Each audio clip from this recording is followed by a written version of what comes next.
Hello, I'm Peter Drake. Welcome to the Drake Report. Several years ago, Fidelity identified 5 key risks that can threaten your financial security in retirement: longevity, inflation, asset allocation, withdrawal rates, and out-of-pocket healthcare expenses.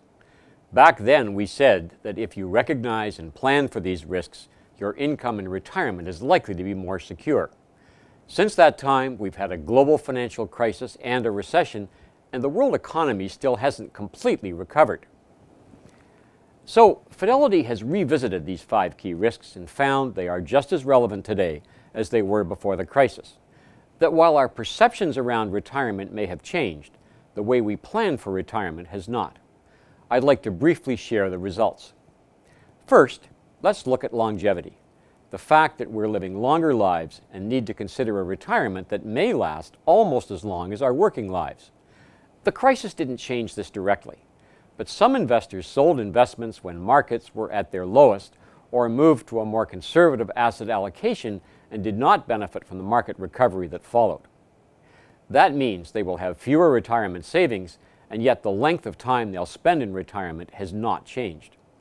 This may well have implications for their future savings rates, budgeting, and standard of living in retirement.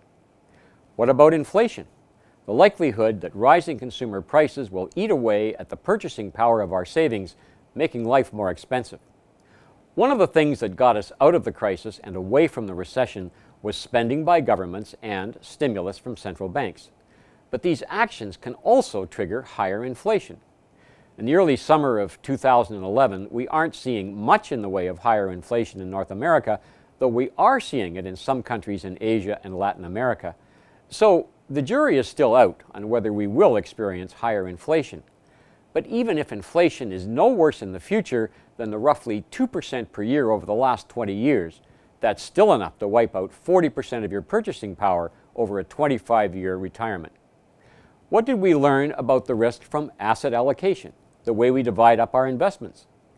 Before the crisis, some investors paid little attention to the proportion of stocks, bonds, and short-term liquid investments in their portfolios. When the financial crisis hit, they wished they had. Investors who did pay attention, who had a mix of investments that was appropriate for their financial situation, time horizon, and goals, and maintained that allocation, came out the other side with their savings in much better shape. So clearly, asset allocation is still an important factor. Equally important, we know that some investors have changed their asset allocation because of the financial crisis. They've become more conservative in reaction to the market volatility that shook their portfolios. It's true that investors need to find the asset allocation that lets them sleep at night. But many need some growth in their portfolio if they're going to have enough savings to last them throughout their retirement. Those who want a more conservative asset allocation may need to compensate in other ways, such as saving more each month, delaying their retirement, or scaling down their plans for how they'll spend their retirement years. What about the risk of withdrawing too much too soon from your savings? Market volatility reduced the value of many retirees' portfolios, but those retirees still had the same living expenses. The global financial crisis and the associated market volatility highlighted the importance of maintaining a conservative annual withdrawal rate in retirement.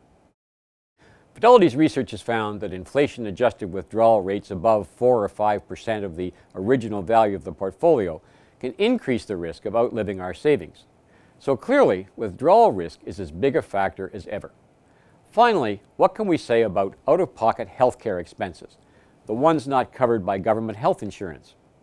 The global financial crisis didn't directly affect these costs, but it's worth noting that they continue to rise more rapidly than inflation in general.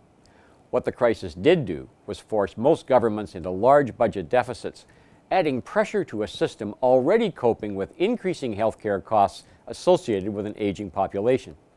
We'll see lots of public policy discussion in the years ahead about how to keep these costs under control. But the stress of coping with the global financial crisis may have also made some investors forget about the importance of putting money aside for out-of-pocket healthcare expenses. What we've learned from our retirement research at Fidelity is that if anything, the 5 key risks to retirement income are actually a little higher than before the global financial crisis. In other words, if you want to have a good chance of financial security in retirement, you'll need to have a plan that deals with the 5 key risks. For most investors, dealing with them will be much easier if they work with a financial advisor.